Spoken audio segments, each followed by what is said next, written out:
So first of all, good morning, everyone. Some people look sleepy. I noticed Dennis is still waking up, and some people look bright and eager. I hope the sleepiness is from that doing this project till late at night. So it's a beautiful fall season, September end, Saturday morning. Nice. For the first time, we again have a fog and cloud mist on the Mission Peak. I don't know if you guys notice it. It's looking absolutely beautiful, all of this mist. So, and it's a rare treat at this time in California. So once again, thank you for being here on such a beautiful day instead of being outdoors. This is day 4 of our boot camp.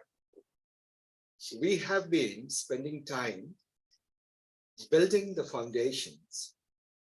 So far, what we built is AI delivery platform.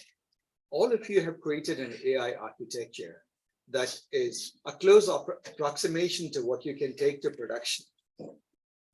You have a data ingestion pipeline, an AI data ingestion pipeline. Most teams have figured out that given a directory of files, how would you parse the text, parse the files in the directory, extract text, and remember the 2 axes that you need to be aware of is the text can be in one of the many languages. Try to support at least 10 languages. Make sure that you have support for English,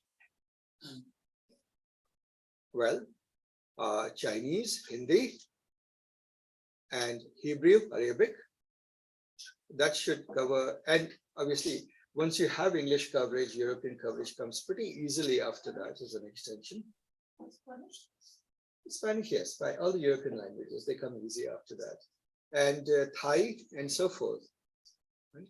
So do give coverage to those languages. The other aspect is give coverage to at least a dozen file formats. You should have support for PostScript files and PDF files and Word doc and all sorts of HTML doc and XHTML docs and so on and so forth.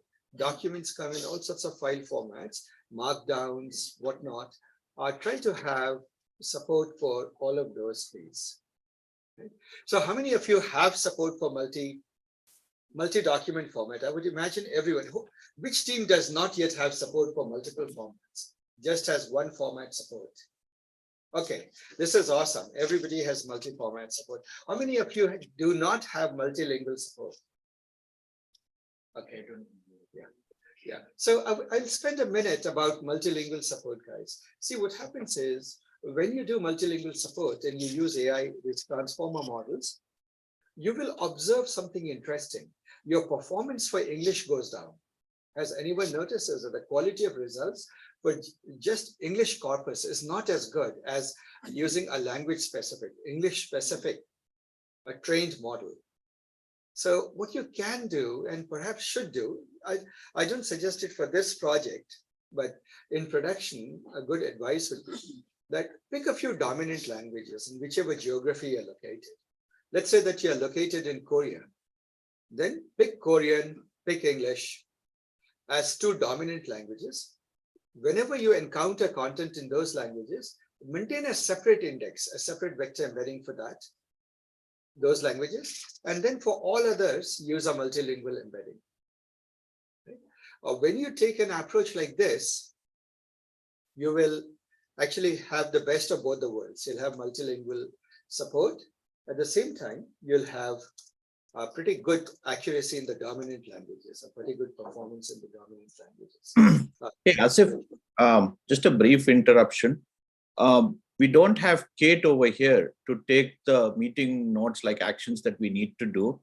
Can we designate someone or people collectively like take these action items that what you're suggesting and we keep a running thing at the end of the course? We kind of, at the end of this lecture, we say what all stuff you have asked us to kind of future looking things, because these things get lost afterwards. So we don't, it's very hard. My memory is very short. So That's why I'm. So I need a volunteer, guys. Okay, Patrick has volunteered. So 2 items, guys. Make sure you're multilingual and make sure that you are multimodal. And these are see, guys, these are production tricks. You don't want to have wide coverage but lose performance in a dominant language, because people will perceive that your site is not as good or your application is not as good. That is one aspect to it. The other thing that I noticed is, one good thing I noticed is that most of the teams have moved over to RayServe. How many teams? A couple of teams are still on Fast API. One team prefers Flask. So be on the journey gradually to RayServe or any AI serve. Over time, what you will notice is that I will be changing the infrastructure game a little bit. Today I mentioned that, and maybe I'll take some time to walk through the code. Last time, I think I gave a session walking through the inference code. This time I'll walk you through the PySpark code if you're interested. But as we make progress with this workshop, you will notice that I'll ask you architectural questions. And those questions, as you answer them, you'll realize that whatever we have done is a milestone in the journey. It is not the perfect architecture. And we'll see the limitations of what we have built, and therefore we'll introduce one more technology. So today, I'll ask this question that I've been asking in different rooms. See, if you use a model server, we realize that architecturally, the biggest hardware constraint is the GPU, the bank of GPUs you have, right? The GPU-enabled nodes. Because they are finite and very terribly expensive, right? A typical, for example, a H100 is $30,000 to $40,000. In $30,000 to $40,000, you can buy more than 100 processors. Right? So these are terribly expensive. The price ratios are 1:100. Now the question comes, if you're sending traffic to that, we all realize that you can overwhelm the GPU bank, right? If you send a lot of traffic to it. So how do you protect it? That's when you use an AI server dedicated to it. It will protect those GPUs. You can set the max concurrency, max traffic, etc., etc. And you can still get a distributed compute over or distributed serve, model serving over the many nodes that you have GPUs in. It will balance the traffic across them. Nonetheless, it will throttle it down and make sure that they don't get overloaded if you configure it properly, right? Because the most common mistake that you have is, or what is the most annoying bug you see when you run your Jupyter notebooks and your AI, any AI model? It ran one moment and the next moment you have a CUDA error, CUDA out of memory error and so forth. Right? So this is what that would protect you from if you configure it well. However, by protecting it, it is not solving the problem that you are getting a lot of traffic. So then what happens? They have some basic primitive queuing built in. That will develop a back pressure, right? Requests will start queuing and you'll develop a back pressure. So how do we handle the back pressure? Anyone? How did we handle the back pressure? Using a queue. You realize that if that Ray server goes down, then all the jobs waiting in the queue will die, right? And obviously, a back pressure. These things were not meant to handle that deep level of back pressure. So you need two things. You need a queue. Now, many of you implemented. For example, the Optimus Prime transformer has done a very good job implementing the whole of the Kafka queue. And I believe the Oppenheimers have also done that. Kafka queue? Not yet. NATS. Oh, yeah, we use the NATS. Okay. And you use, what's it? RabbitMQ. Yes, so different teams have implemented different queues to handle the back pressure. When you do that, to manage the queue on the client side, often you use libraries, excellent libraries like, for example, Celery, that helps you integrate with the queue very easily. Right? But on the backside, what you have to do is you have to write workers, consumers of the queue, whose job is to take items from the queue and then post it to your inference server. And that is what all of you have done. So now I will ask you two questions architecturally. And this is the way to sort of grow into this, the right methodologies. Isn't that dumb? Like every single, like what you have done, there's nothing specific to the search project. It could have been any AI project that's taking web scale traffic, isn't it? Or even enterprise traffic. So why is it that you're having to do something? Every single guy is having to do that. Shouldn't there be infrastructure pieces that does that integration between queue and the model serve frameworks? And the answer to that is yes. You notice the model serve frameworks, for example, Ray, it now has, and this was as Praveen was pointing out, it has excellent integration now with Kafka directly and messaging queues directly. So this in-between connector, pulling from here and giving it to this guy, the model serve, and then keep doing it. And you don't need to do it. It gives you a support for that. Are we together? So now, as you move forward, we are going to go deeper and deeper into AI. So you won't change your infrastructure too much. Your architecture is laid. Our movement will go from AI engineering to AI research now in the rest of the bootcamp. But as we move from AI engineering to AI research, AI engineering will not go away. There will still be AI MLOps activities, in particular LLM ops activities. One of the activities that I'm now suggesting is go and bring more of the Ray infrastructure or whatever you want to use, any other framework, but see if it helps you, number one. The second thing, go ahead. The Zoom is very cool.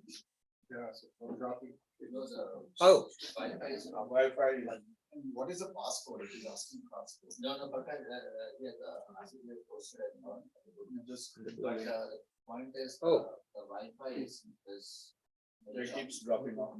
once again, guys, I've tried just about everything. Maybe I need to bring in some world-class I expert think for into now we should just consolidate intelligence and connections. We can just sit closer together. Right, let's do that. Let's do something. Okay, let's go here.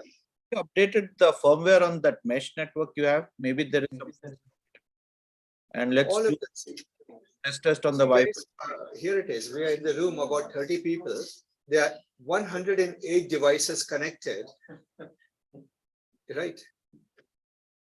We have 18.9 GB of traffic already happening. Active devices, if I look at the table, network traffic table, something fishy is going on. Let's see if any of the networking gurus can identify. Oh, all the 4 hot spots are, see, there are 4 access points. Each of them should take 200 users. They seem to be in good state. I'm not able to tell where the screw up is. Shahnawaz is having a problem, I can see, in the MVP. So guys, one thing you could do, if you're in the room, maybe you don't need to, all of you need to be on the Zoom. We are talking, so it may not be necessary. And one thing I should have done is just projected my screen here. I think we should just reduce so that remote people can access. So Asif, Yeah. you know what? Just switch off the other 3-4 access points and just keep just one and the main one in your building. I think that's good enough. These things are just hitting into each other. So They're supposed to coordinate with each other, not hit with each other, but I could try that. I mean, After this makes sense, let's get a screen here. Everybody gets off. that's right. I will do that, guys. In the lunch break, while you guys are having your lunch, I'll go get another TV. Buy Shall we another just TV. gather in that room then or something? No. In the background, big screen projectors. Yeah.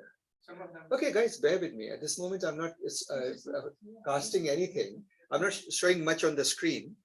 Or if I am, just between like pair up. One of you connect, one disconnect, sitting next to the laptop. If you can please do that. So the other option is you go to YouTube. That is a little bit delay. So you're listening, but at least you're able to see what you're saying. Yeah. Or Guys, another would you like to do that? Like just go to YouTube and watch. It might be a Zoom issue in particular. Because see, if you look at the signal strength, all the devices seem to be having a pretty, you look at this table, right? What does it say? Everybody has a good to excellent connection, but some people have poor connection and it's going up and down. If you have your cell phones, for some time at least, guys, we can reduce traffic by disabling your Wi-Fi on the cell phone for some time.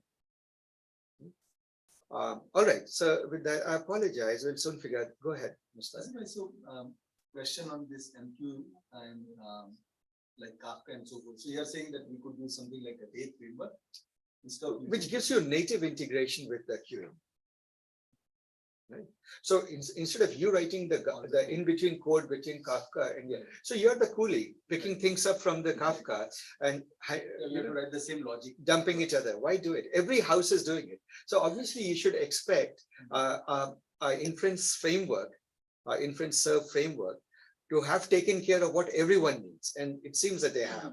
They already have. Go ahead, Albert. So why do you have Ray? Why can't we just stick with Kubernetes and can't Kubernetes solve your problems across things? What is Ray different from Kubernetes? Yeah, Albert is asking a question. How is Ray different from Kubernetes? And why do I need Ray when there is Kubernetes?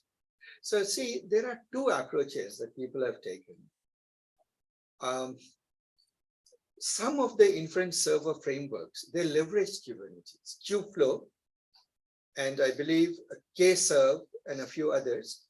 They are all very good. They're saying Kubernetes is battle tested. It runs Google's infrastructure on planet scale. Every enterprise uses Kubernetes. In AI, MLOps, why not just leverage that as an extension? So there are frameworks that do that. Ray framework has taken a slightly different approach. They're saying that, hey, what if we wrote the entire thing AI-centric thinking from the ground up, right? And they have done a pretty good job, and I'm going to talk about that.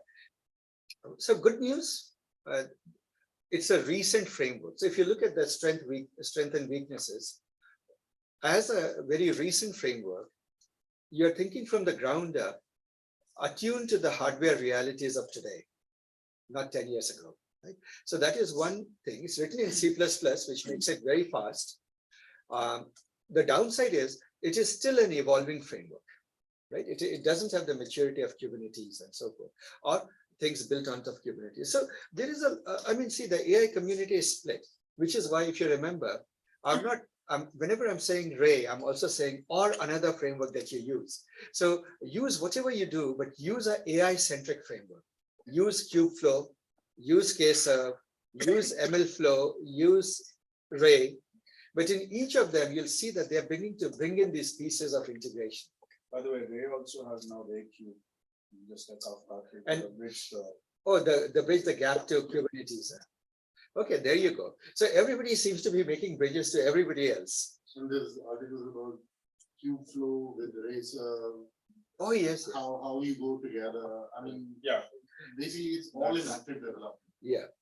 Yes. So as Eventually, everybody will have everything. everybody will have everything. Sorry, Exactly. there's so many things coming out so that it's a little Satyam confusing. points out that now there are articles saying, how can you hybridize a Ray serve, array with Kubernetes and make the two together into the same architecture? Yeah. And as he points out, everybody is trying out all sorts of combinations. So see, guys, at this moment, there is no maturity. There are no final answers. There are no dominant, like for example, for containerization and container orchestration, Kubernetes emerged by far as the champion. Today, 95% of the deployments are on Kubernetes in the cloud. I don't think at this moment in AI, we have that level of a dominant player. And it's a very experimental stage. So use what you can. Reserve, I suggested to you guys, because if this is the first model serve that you are encountering, it's a pretty easy one. How many of you felt it was a very simple learning curve? Very easy learning curve. And was it worth learning? Like, was it better than using what you were using, Prakash, before? It is, right? So it's good. So do that. The Better second, than salary, come again? better than salary.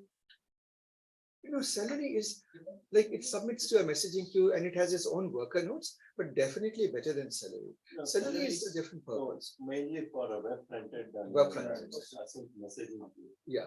So you can still use the salary on the submission part of it and waiting for the response. But at the back end, you can directly, the consumer part of it, you can directly use Ray and do that. The other aspect I want to bring about is something that that I learned actually, thanks to Sachin. I didn't know that. He pointed out, and then I researched, and it's true. So I'm going to learn it along with you guys. See, for the last 12 years, I myself, I have sworn by Spark, 11, 12 years now, right? I've always, actually 12 years now, I've always used Spark. From its very early days, the Spark was a huge improvement over Hadoop MapReduce. Anybody remembers Hadoop MapReduce and writing code in that? Right? It was literally like doing a root canal, right? And Spark came and life was much simpler. The same code that would run on your laptop would do just fine on the server on a big cluster. And it has been the workhorse of the industry for a very, very long time. But again, it is a framework that came from AmpLab of Berkeley and was rooted in the architectural considerations of 10 to a decade ago, right? Optimizations that are a decade ago. But now I'm noticing new frameworks come up, and in particular, Ray Data. Ray has come up with its own compute framework. Now you would have imagined that, well, it's a good beginning, but how well will it do? And I saw some articles, and as Sachin pointed out, it actually blows Spark out of the water, right? Especially for, and because it's very tightly integrated with AI workflow. Yeah, I follow. Oh, you forwarded that. Yes, that's right. So it was Praveen who mentioned that. So that is amazing. So Praveen, you mentioned about the data, then maybe it was Sachin who told about the messaging, or you mentioned about the messaging? Yeah, I mentioned. Both of those. Okay, Yeah. nice. Yes. So Asif, just for completeness for Albert's question also and what you are saying, I am personally building a 3-node Kubernetes cluster with 2 control planes and one the GPU node that sits back into it and deploying Ray on top of it. And so essentially what happens is that when I want to do a development, I'm just doing the CPU nodes, but when I want to go heavy GPU, I basically integrate that node and that will come up. And so eventually once that's ready, I will show it to the other people and share the learning. So it's very painful to get all of that up and running and using Containerd with Podman and Ubuntu. yes. So just to get Albert's thing complete. So I've explained to Albert before also, and I shared a book also in our group on learning Ray. So that's for the benefit of the other guys also, if you're going with Ray, so that they have a good understanding of it. I second that. By the way, the O'Reilly's book, Learning Ray, is an excellent book. It's just, I believe, 257 pages or so, short book. So what use is Sunday? Just read it. No, It's okay. available free online. Oh, it is available Yeah, free now. it's online. It's available. At Google Chrome, right? Oh, okay. I didn't know that. Yeah. So Mustaq, you're waiting for some say something. I was going to ask, like, so for this class, maybe not for writer, but won't it be better if we offer something like a Ray to this team, and then everyone doesn't need to like go and Oh, you mean a Ray cluster? yeah. You have 10 machines there, right? So one of the things that you will have to do, I'm not doing it this way. At this moment, each of you got your machine. Some of you who are not used to working with data centers got a machine in your room, right? Those of you who have teams that are more savvy, who know how to connect using a console to a data, you got a much more powerful machine back there, the Dell servers, right? Now, here's the deal. As we make progress, you will have to make a cluster out of all of them. But I won't offer it. I'll leave it to you to build it. I'll give you the hardware, and all of you have to make a cluster out of it. Right? But it is coming. It is coming. So, Asif, just to add to the experiment, I don't know who was talking, but Sachin. Sachin. So, data point is instead of having multiple control planes, Kubernetes natively supports something called node pools. Node pools. So you can have a single Kubernetes cluster. You can say, these are my nodes for Spark, these are my nodes for Ray, and these are my nodes for inference. And it just helps you manage that. So Yeah, I should. it reduces the work significantly. Yeah, Sachin, if you didn't hear that, I'll repeat what Satyam said. He pointed out that Kubernetes now supports the notion of pools, node pools, and instead of control plane, you may also consider using node pools. So you can have a node pools for the GPU enabled and Ray stuff, and you could have a node pool for the usual microservice and stuff. So I'm aware of that, but the use case I'm doing personally is basically getting my laptop. I should be able to demo somebody independently, and then when I come home, I need to have all these three guys come up back again and failures.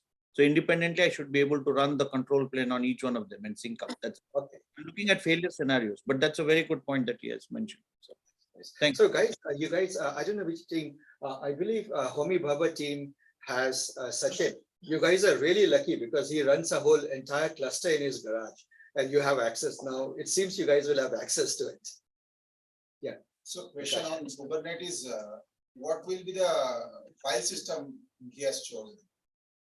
Up to you. As a shared file system. Sachin, do you have a preference for a shared file system? For the HCD, or which one are you saying? No, so Kubernetes, let's say you have multiple nodes on your Kubernetes cluster. They have to share the same file system, like, A distributed file, which is the distributed or shared file system? I'm not doing that distributed, so I can do ZFS. Those things I can. So right now, NFS. it is more of a proof of concept for myself to get how strong this Ray is in terms of failures and all. That's essentially what I'm trying to do. I'm right now almost at the point of getting the Kubernetes cluster up, getting Podman and things like that. I'll come back to you with that question when I set it up. So, Okay. While you're waiting to ask something. No, sir, I'm just gonna go to Sachin's garage and check out. Yes. Oh, you have to come. and check He's out running. Supa's garage too. That's right. Boss me your question. Oh, I just want to comment. For Apple documentation, OpenAI has trained the largest model on Ray, and Apple coming to profile also used it. They all raise, yeah. So what she, Mosmi made a comment for those of you on Zoom that she found out that OpenAI is rather big on Ray, and so is Hugging Face, and so is Cohere. So Ray seems to be the at the moment leading the pack, right? The good thing is it's also OpenAI, when they released, they were on Kubernetes. OpenAI was on Kubernetes. Yeah, Okay, they were interesting. on- So now they're moving to I Ray. think what she's describing Is the winning horse at this moment. Let's see who the winning horse is next week. Ray on Kubernetes. Ray on Kubernetes. Ray on Kubernetes. It's more of the orchestration on top of it. Okay. Ray is just a service. Yes, sir. Okay, guys. So with that, I'll do one thing.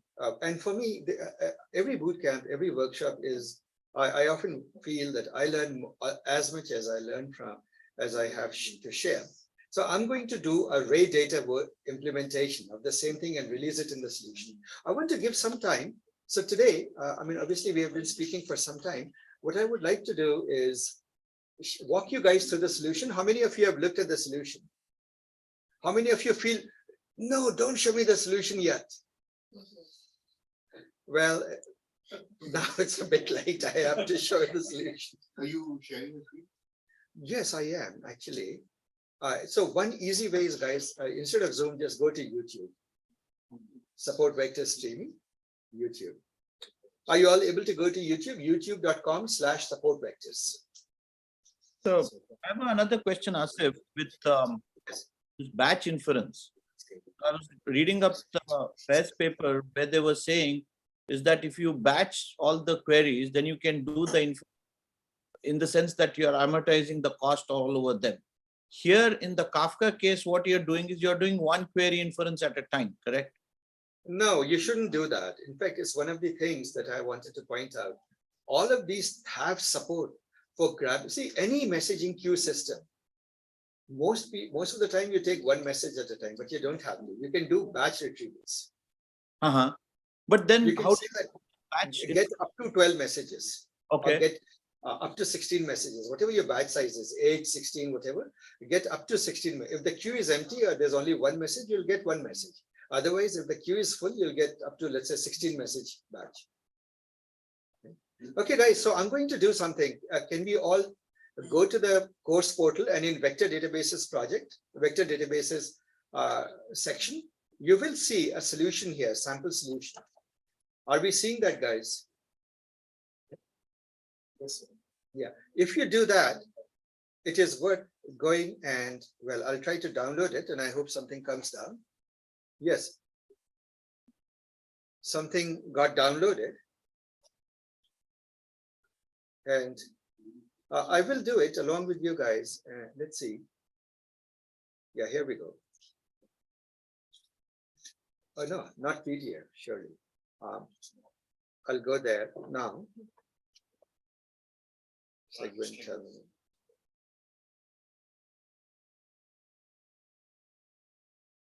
Downloads. And I'll just unzip it, guys. And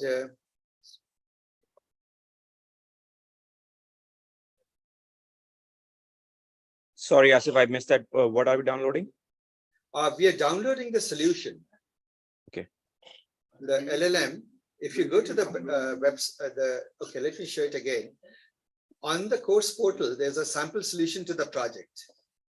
Please see if you can. Actually, you posted a link on the chat also. Sometime. Right. No, but that one is a bit old.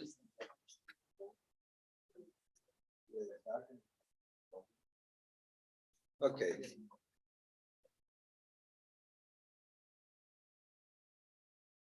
Page user. Today.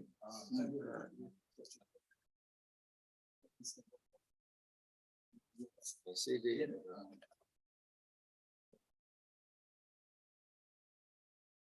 Users answer downloads.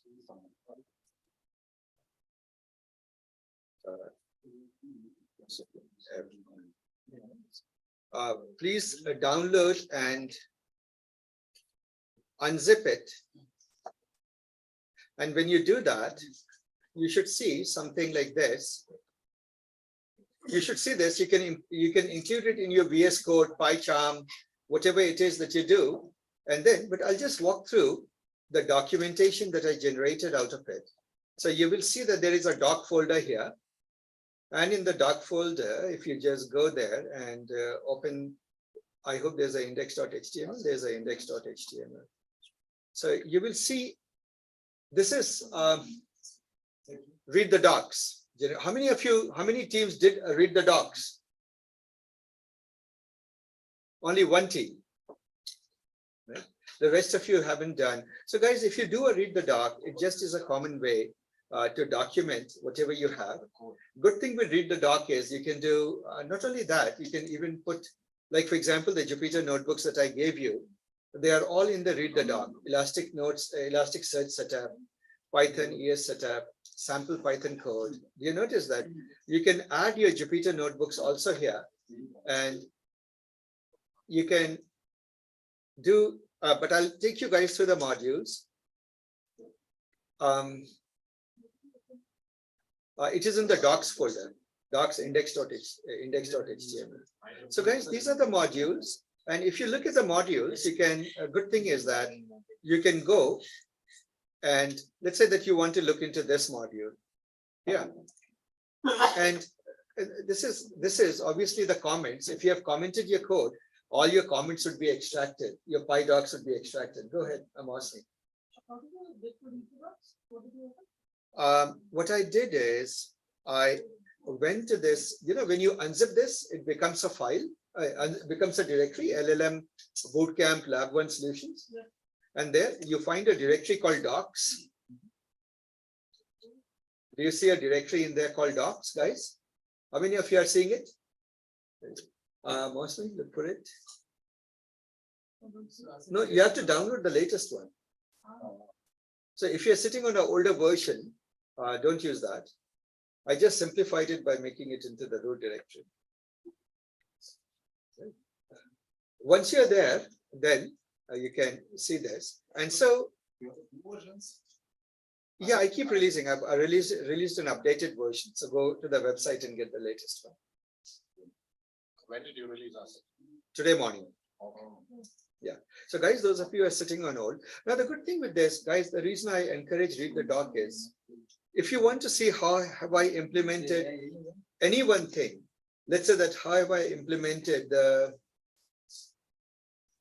config, right? You can directly click on this and you can go to the source code. Right? Do you notice that the source code is right here?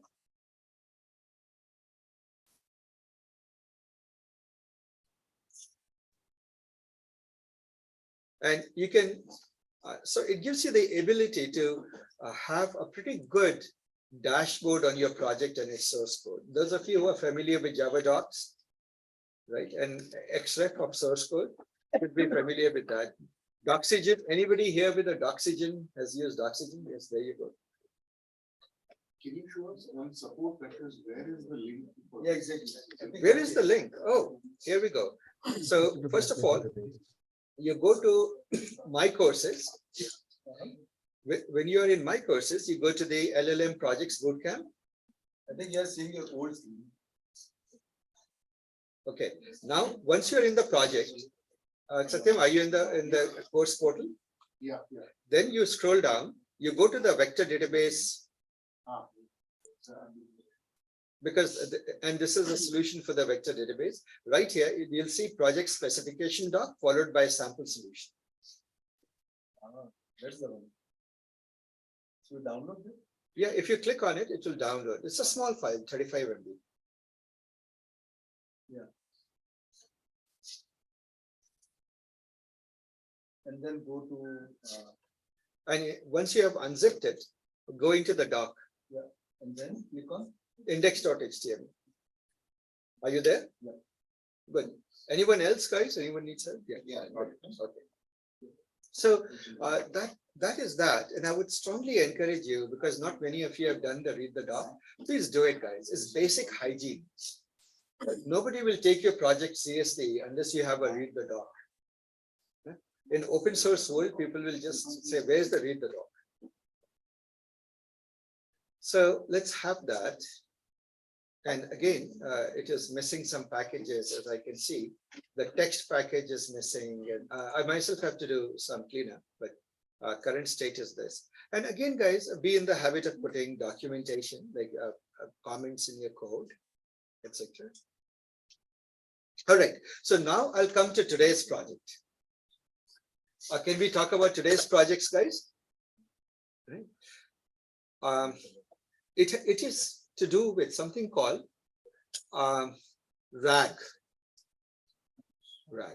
And for this, on the course portal, I'll put some resources. I was going to do it today, but I was worried about networking and all sorts of other issues. So I didn't get time to do it. Oh, network is still doing well, but some people are having trouble. Okay. You're not able to connect. Yeah. Okay. So yeah, Wi-Fi is unstable. I apologize, guys. YouTube is okay, huh? Yeah, just connect to YouTube. Yeah. So guys, there is something called retrieval augmented generation. It's a big thing. It came out of this is the research paper. I'm going to give you the main idea of the research paper. So guys, here is a reading. Right after lunch, I want each of the team to sit and study this paper as a group. Can you please do that? It's important. Right? I'll explain to you the main idea. And when we do that, you'll realize that the paper is very easy to understand after the explanation. And this is the paper. Can you share that on Slack, please? Yes, certainly. Where is that? Let me do the link. Right. Give me a moment, guys. I'll share it on Slack.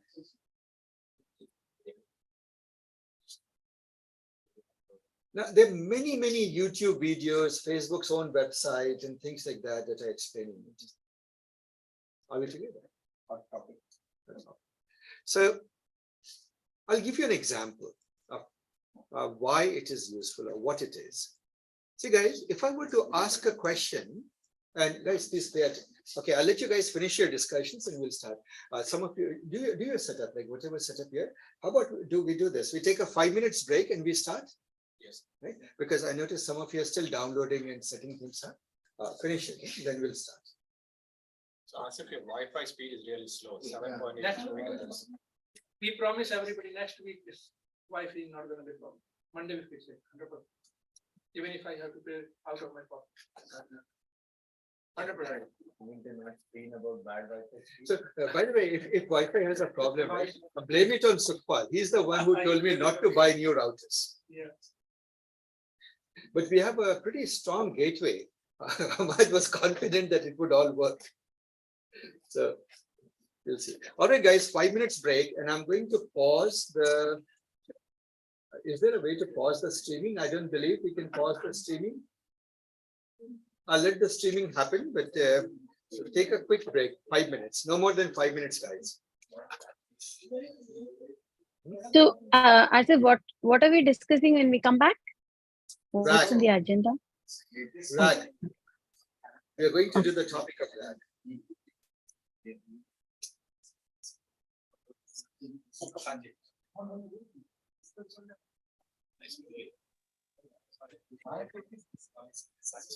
Asif sir, this is Mani. You said you will touch on PySpark. Would that happen today? Oh, walk through PySpark. Not walk through the code, but maybe architecturally, like explain some of the aspects of Yeah, Py- I'll do that. Mani, let me do that. Let me make Yeah. an optional session in the afternoon because a lot of Okay. people here have worked for Spark with many years. But Yeah. I'll make it an optional session. Those of you who want to learn can join because Spark is worth learning properly. Correct. And explain Spark. Yes, that will be helpful. Because I don't, some of the questions I have is, how does it work internally? Like how many parallel connections does it spawn? And should, like considering data frame, how do we work with it? Like things like Sure. partition and those kind of things. Yeah, I'll talk about all that. Okay. But it will take an hour, so let's have an optional Spark. Sure. Thank you, Asif. So, Mani, before you understand PySpark, once you understand Spark, PySpark is nothing but a shim on the Spark layer. Correct. Yes. I meant Spark. Yeah. Not the other way around. Because it will get very confusing. There's a lot of infrastructure built into PySpark to make it, which is not very obvious from the get-go. It's just like on top of everything is done by that. Everything is with PySpark as well. Okay. But once you understand Spark, say 90% you understand Spark, PySpark is 10%. Correct. Agree. I tried to read a lot, but No, Mani, those. make sure that I do that. In the Yeah. afternoon, make sure that I do it. Yeah, because after whatever material is there in the internet, it says how to use it, but I'm not like really concerned on how to use it. What are the details about it that will help us use it in an optimal way? I shouldn't be using it in, like, for example, last week when I talked to you, you said, oh, you should not be like calling on each row of the data frame. But yeah, so I need to like kind of have an understanding of what kind of optimization like Spark does and what kind of optimization it leaves to the user to be done. Sure. Thank you.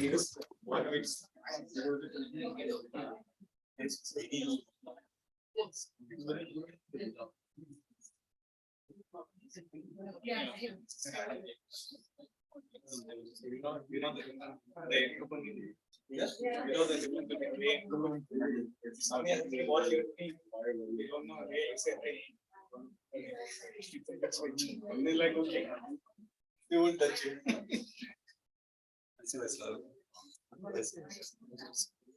I had to like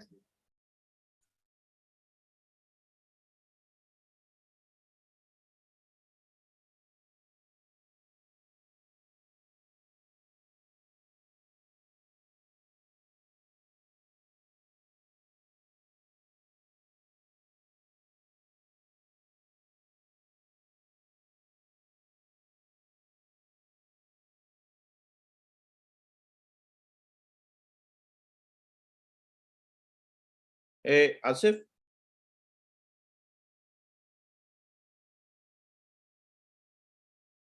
Asif. Talking to somebody.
Hey, Asif.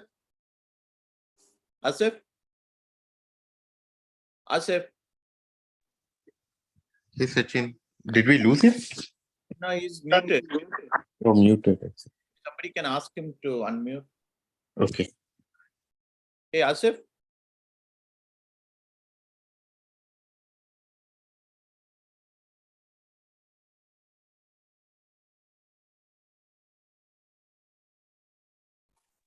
Go ahead, Sachin. Yeah. So, there's one more to have. I can't hear you. I said that there's another breakout session I would like to have that is related to basically usage of Podman, the container D and the ecosystem and those kind of things, what people are using. Sorry, say that again. A breakout session on what topic? Podman. The Podman. Podman. Okay. Container D and all. So what I did is I got most of it working on Ubuntu, but these guys are doing rel and source. They are very fast on that, but not on any of the other operating systems. Yeah. And it was very painful to get it up, but it's working. I wanted to see if there are other people who have used it actively and what is the experience with it going forward. Is that what it is going to happen with the daemonless Docker essentially, right? That's essentially what it is. No, that is great. Actually, would you like to give that session? Who, me? Yeah. No, I want people to give me input. That's what I'm doing because I spent like almost 5-6 hours getting it working on Ubuntu. So organize a session. People will jump. I want people who have been using it in production. They are, what do you call, feedback and things like that, because it's a evolving ecosystem. The tool state and everything are different. So that's why I said.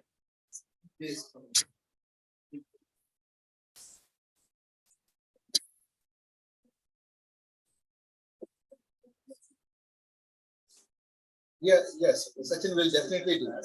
Yeah, because if Satyam, Praveen, those guys know the thing pretty well, saying that, because I feel that the world is coming towards a point where we are going daemonless. The container D that is picking up quite a lot of steam compared to what the close sources, kind of in some sense. So Compared to Docker, etc. yeah. So that's essentially what it is happening at, and it is really fast. Nice. No, first of all, I'm a big convert to Polymer, no doubt. Right. It's So where I'm right now is to get the GPU access from the container D. That's essentially where I'm fighting right now. Once I get that going, then I'll be able to, because you have to do the NVIDIA SMI, all of that runtime, all of that things you have to do. So I'm very close to getting that with the root. All right, guys, let's gather. Those in the break room, please come back.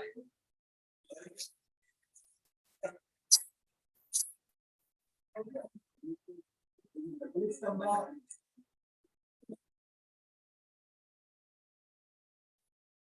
All right. So I would like to now introduce the topic of retrieval augmented generation, RAG, it is called. Right? Now, it is one of the dominant methods these days being employed. Let me set the context. You know, this happens quite often, especially with parents, with dads. The dads are supposed to know the answer to every question. So your 2-year-old comes and asks you, how many countries are there in the world? And you of course, very confidently say there are 164 countries. Right. Well, that was what you probably knew from your book way back in the 1980s, 90s, right? And as you know, the countries, the number of countries keeps changing. Countries keep merging and splitting. And I could be wrong. You know, sometimes dads are known to make things up too, isn't it? In answering the question. And how would the 2-year-old know? How many of you have had that experience? Nobody is fessing up to it. Okay. Oh yeah, how many states are there in India? Right? When I was at school, it used to be 22 or 21, I forget. Now it is probably close to 30. Reduced also. Few states became union territories. Union territories and things like that. Or a basic question. Let's say that you ask a question, how many planets are there? Well, based on the current state of affairs, and it keeps changing, poor Pluto is demoted out of planet status to planetoid status, and then becomes a planet again when people protest, right? And then there is even a suspicion of a planet X, a 10th planet. Right? It's a black hole. It's a black hole. It's a black hole. All right. So, or how many moons are there in Jupiter? And it's a question that is very hard to answer, because every time you think you know the answer, there are some more moons, right? So I believe the count used to be around 50 or 60, but now it's close to 160 or plus, right? Moons have been found. And the whole question is, what is a moon? Like, at what size of a speck of dust does the speck of dust have to be before you call it a moon? Like, how big does it have to be? 1 kilometer wide, 2 kilometers wide, half a kilometer wide before it's called a moon, right? So, so therefore, imagine these large language models, they have been trained. They are like us. They have been educated, but our education is dated, isn't it? And like most people who promptly take a shower after graduating from college and sell their books at the college bookstore, the relationship with learning ends for the large language model. A trained large language model will always refer back to what it has learned. to answer your question. But it doesn't work for realities which are fluid, which have evolved since the last learning, isn't it? And so the question remains, what will it do? How do you solve that problem? The other problem that comes is, how do you prevent a large language model from hallucinating? It's somewhat like a confident dad. No matter what a 2-year-old asks, there's always an answer. Right? And even when you tell it, Dad, do you really know? You say, of course I know. Right? And that's how the LLMs behave. Right? I can see a lot of guilty smiles. So, well, now, how do you prevent that? So one of the breakthroughs that came out and was quite effective from Facebook research and the University College London and New York collaboration is this idea called retrieval augmented generation. It is, I would classify it in the as one of the in context or learning, sort of prompt engineering and so forth. So see, there are ways of doing prompts. So just to clarify the vocabulary, do we all know what a prompt is? Whenever a generative model can produce something, generally in a model that produces, some input goes in, some output comes out. We use the word input output. But when you are looking at generative models, people tend to change the vocabulary and use the word prompt for the input. And what comes out that is often called a continuation. So a prompt goes in and a continuation comes out, the output.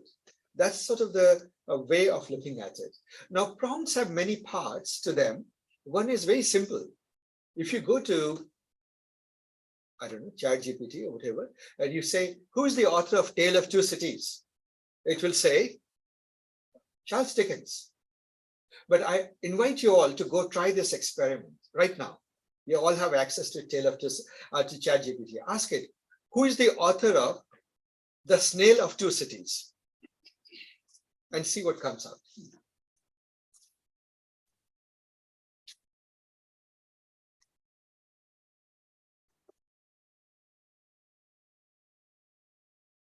Not aware of any book. Now it says it's not aware of any book. I guess I must have asked that question too many times. It has wisened up. But it used to always come up with a random name. It used to cook it up. You know, like I asked Claude the same. He said, unfortunately, I do not have enough context given in the word Tale of Two Cities, but there is a book called Tale of Two Cities, okay. It's smart. It's getting smarter, I guess. Right. I think though, because what they do is OpenAI, they look at those prompts that have been like wrongly answered, and then they plug in. They plug in things, yeah.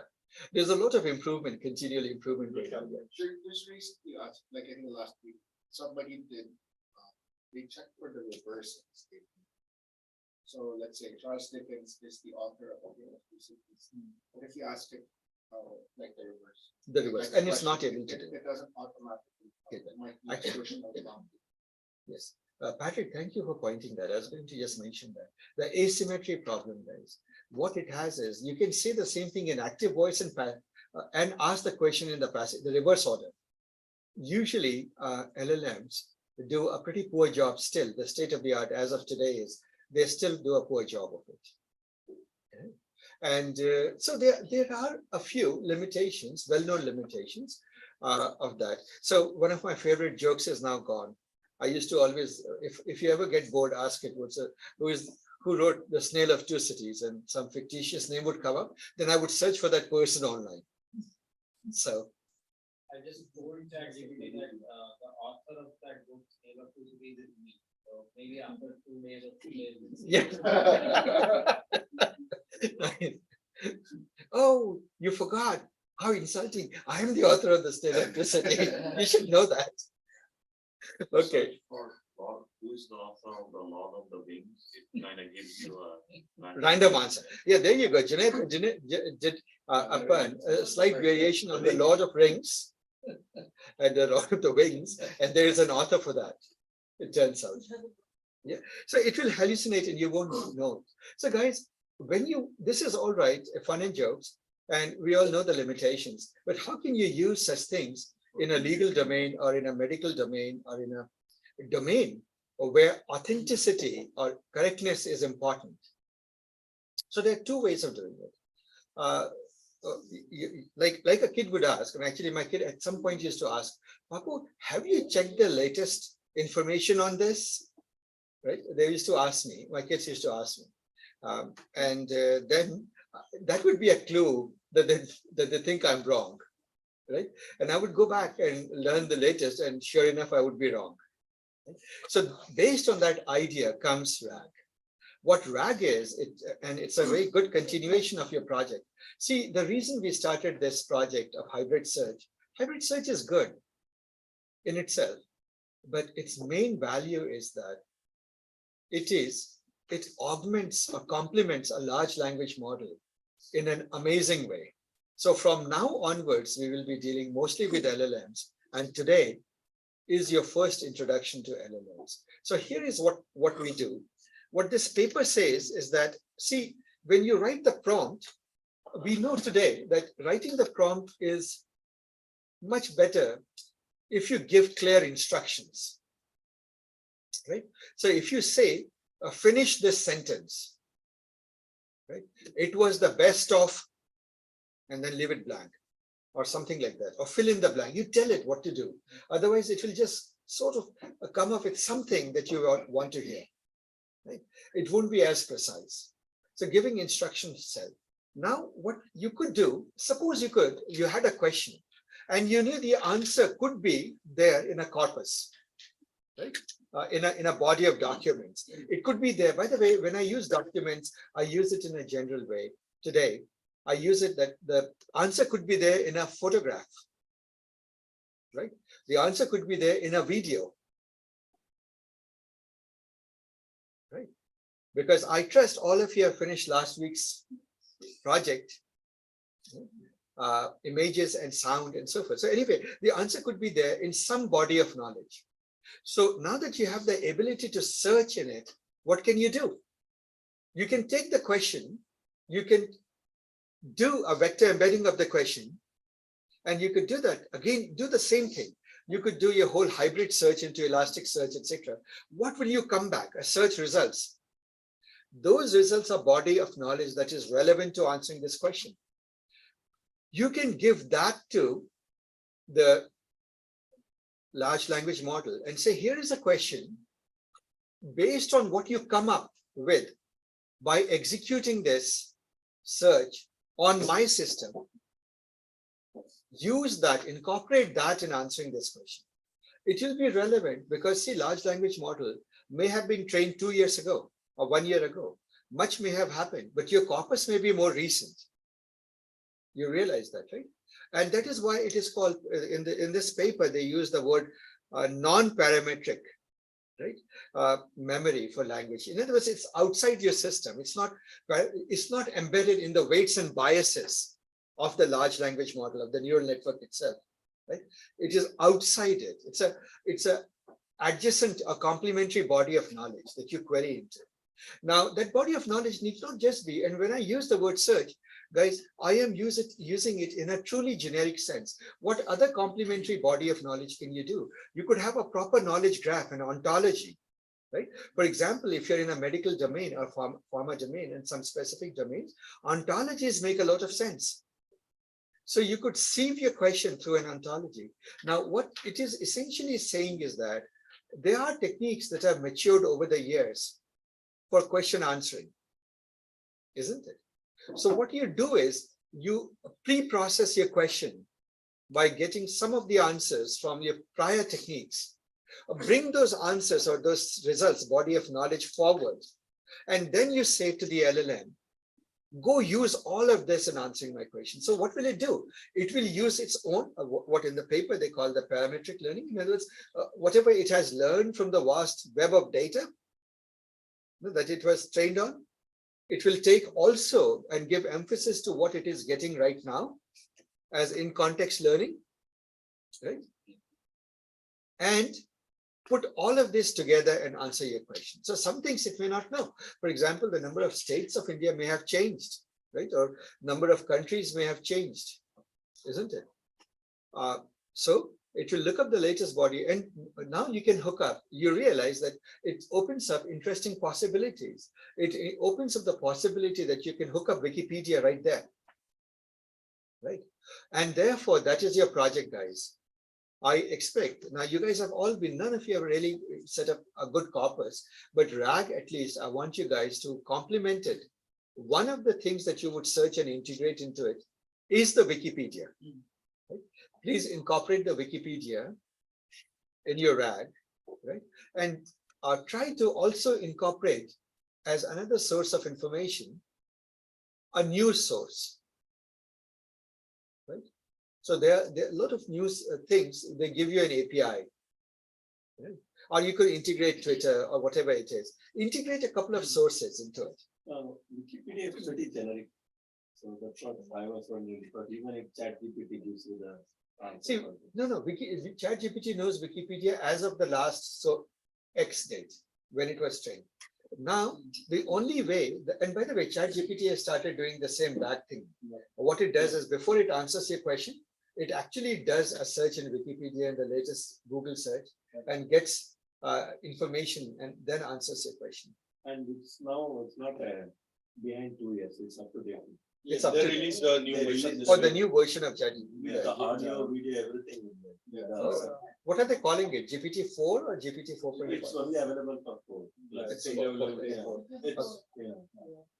Okay, yeah. So we are in an evolving landscape, guys. Anything I say, you realize that 10 minutes later it's out of date. Or right at that time, I'm giving you out of date information. It's how fast the world is evolving. We do need to focus on the ontology and the relationship stuff. Yeah. For this specific exercise. If you do, it would be great because most people don't know ontologies and knowledge graphs. So I make that part optional, but definitely integrate in your model. And which LLM will you guys use, guys? How many of you are planning to use OpenAI LLM? No. Right? Do not use that. Yeah, you have to use an open source LLM. Because see, like you guys just pointed out, if you use OpenAI, they are just up to date. How would you know whether your information was actually used? Isn't it? And don't do that. See, you will realize that you get essentially the power. You come within shooting distance of the power of OpenAI with just using an open source model and your own corpus.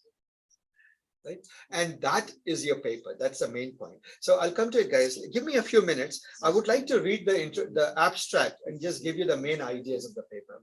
So are you guys able to see my screen? Let me start. The new model is Mistral. Mistral French. Mistral AI. Mistral AI. Yeah, Yes. It's outperformed the Llama models.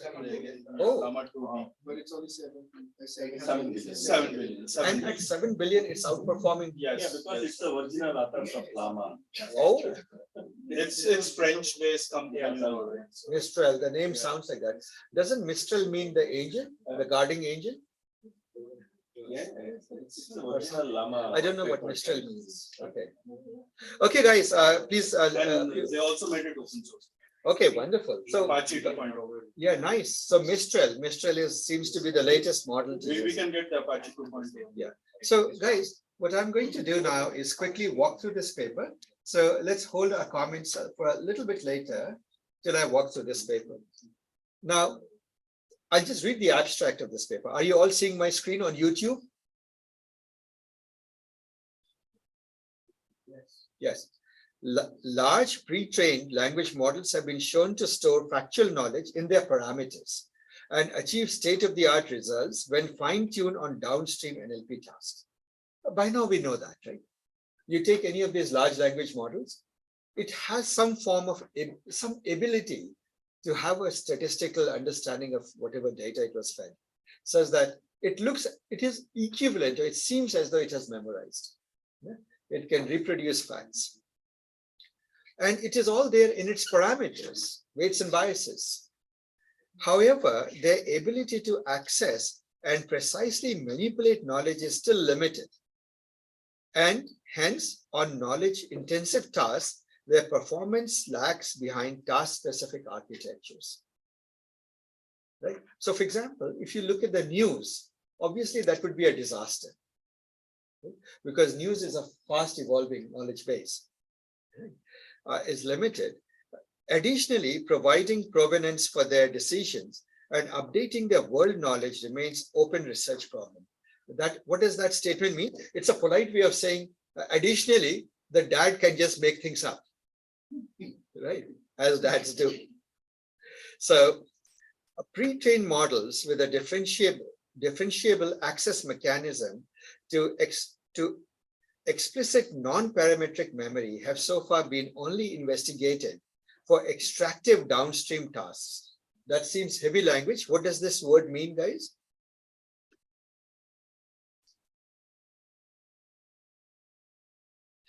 What is an explicit non-parametric memory? For example, vector embedding. It's not in the model. It's not in the model, right? It's a not. So we know that you have pre-trained models. Those models have been trained on, like for example, contrastive laws, right? So they have been through a differentiable, and then they have a mechanism that you can use to access it. We explore a general purpose fine-tuning recipe for retrieval augmented generation. And this is the term that literally starts from here. The first time this term is used is in this abstract, RAG, right? Models which combine pre-trained parametric and non-parametric memory for language generation. Simply put, it uses the model to say something, the knowledge, what is encoded in the model, and external adjunct support for it, right? Non-parametric would be, for example, your entire hybrid search engine that you created is a non-parametric memory for your system, isn't it, guys? You realize that, right? That's what they mean. We introduce RAG models where parametric memory is a pre-trained sequence-to-sequence model, which is a LLM, which today you just say LLM. And see, remember, this paper initially came out in 2020. V4 has come out in 2021. So at that time, people weren't using the word LLM. It wasn't that common. That word was yet to come. People were just using the word sequence-to-sequence model. And the non-parametric memory is a dense vector index of Wikipedia. What's a dense vector index that you guys created? The FAS. The FAS index of your document, ANN, right? Vector index. Right. Accesses with a pre-trained neural retriever. You guys have a retriever, of course. Now, here, think about one thing, guys. Things have moved forward. Today, in your project, you're doing better. How are we doing better? We are not only using a dense encoding, but index, but we are also using a sparse index. Which sparse index are you using? Elasticsearch, exactly.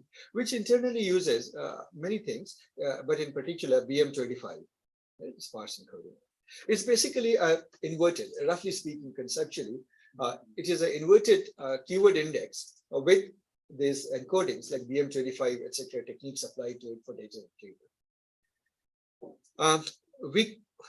We compare two RAG formulations, one which conditions on the same retrieved passage across the whole generated sequence, and another which can use different passages per token.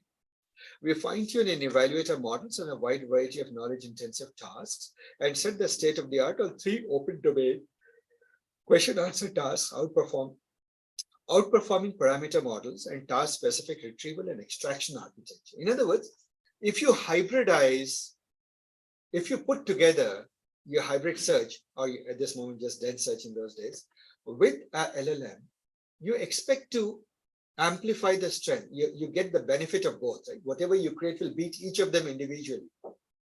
Does that make common sense? Today, it would look like common sense, right? And of course, it does happen. For language generation tasks, we find that, yeah. And you realize that this entire paper is just one idea, right? Let's put 2 great ideas together. Let's not do this or that, but do both, right? And I would consider it as one of the early good users of proper prompt engineering. Patrick, would you agree? Yes. This is it, yeah. 2 hands. Okay, Mosni, go first.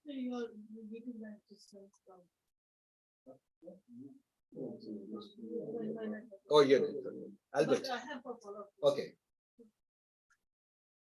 he explained was using Wikipedia and converting it into a vector and then using it. Can I do the same with the database? Yes, of course. Excellent thing. Can you do it with the database? Actually, one of the projects will be, see, we haven't done with tabular data. We're still dealing with unstructured data.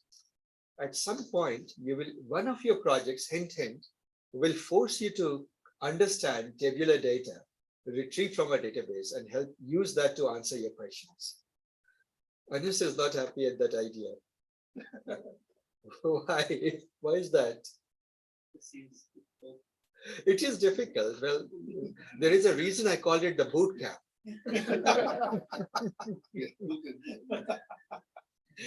Right, so you will be doing it, guys, but we'll do it slowly. I hope, guys, by now, are you finding it extraordinarily hard, or is it just right pace? Right pace and right difficulty. Give me some feedback. How are you guys doing?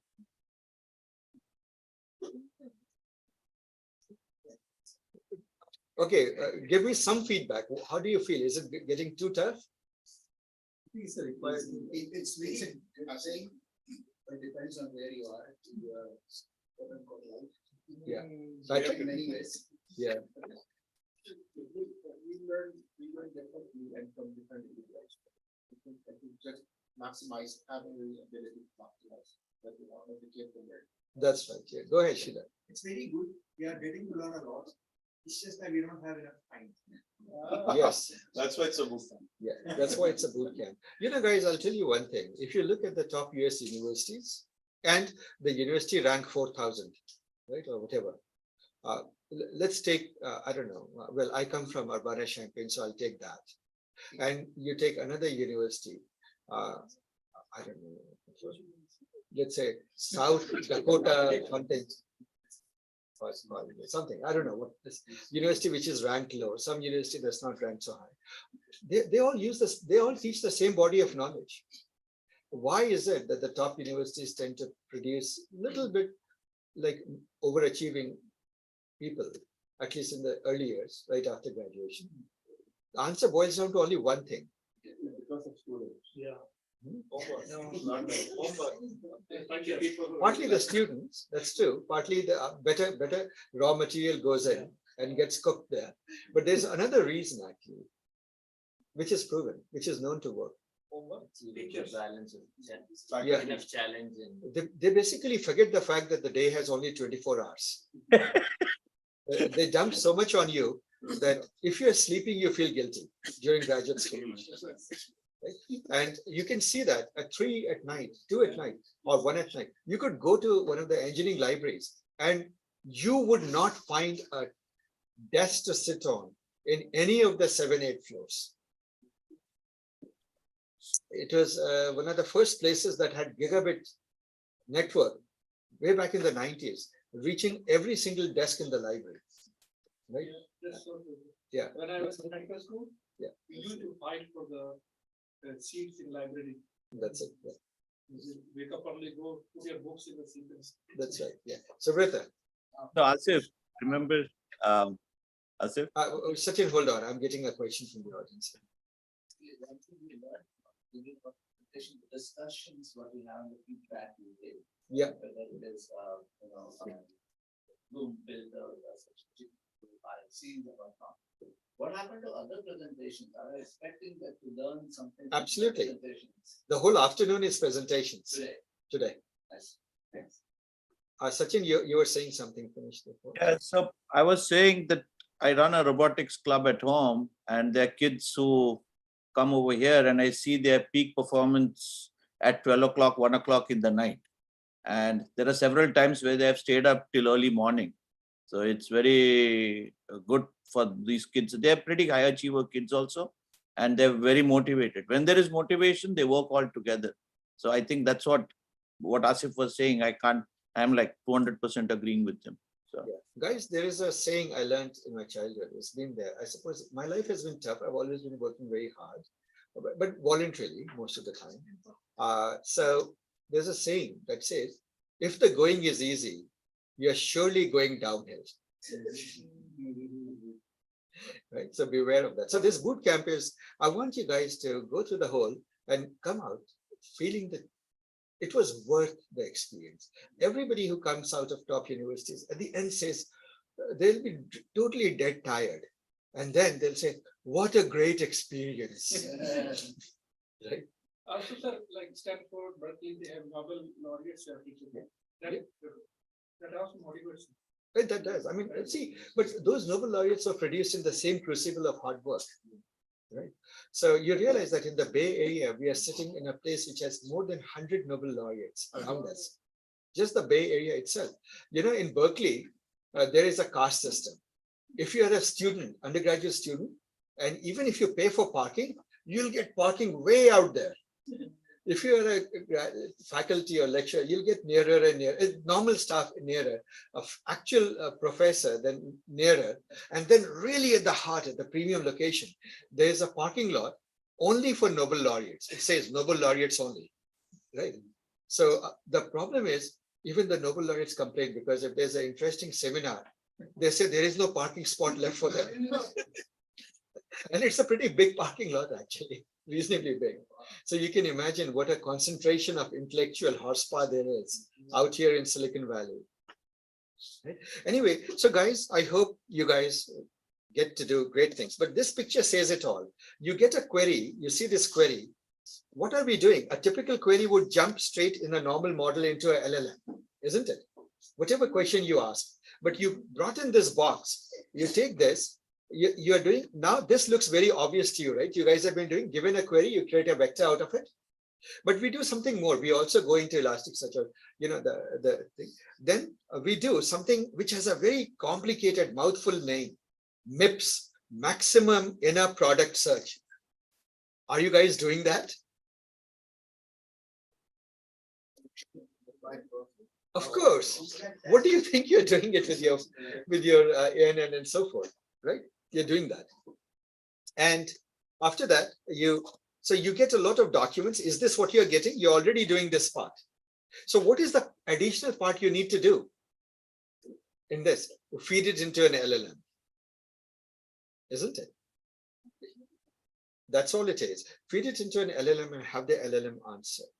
Right? And of course, there is more happening in this paper. What you can do is you can jointly learn, like, for example, you can jointly learn across the encoder and the LLM and so forth and fine tune it. You can do some fine tuning across the board. Yeah. But we'll skip that part. I will leave you guys with the idea that you don't need to do any of that. I mean, this particular project, Shanaz, 1 second. This particular project, just integrate an LLM. Let's do that part. We'll come to fine tuning, etc. later. Right? And that is your project for the week. Very easy project. Trust me, if you have come this far, this part of the project should be very, very easy. It's just a plain prompt engineering. The reason I'm keeping it this simple is I noticed that most of your teams are about 1 week behind. Right? You haven't done the multimodal, multilingual learning, right? And search indexing. Go ahead, Shanaz. So basically, saying that whatever results we get from Elastic and ANN, feed into the LLM. After the cross encoder, the results that you get, use that to prompt engineer, and then have the results come out of the LLM be your answer. So now notice that you are in the question answering mode. Yeah. Sorry, Junaid, go ahead. You have a question, Junaid? No. Who has a question? Yeah, go ahead. Vijay.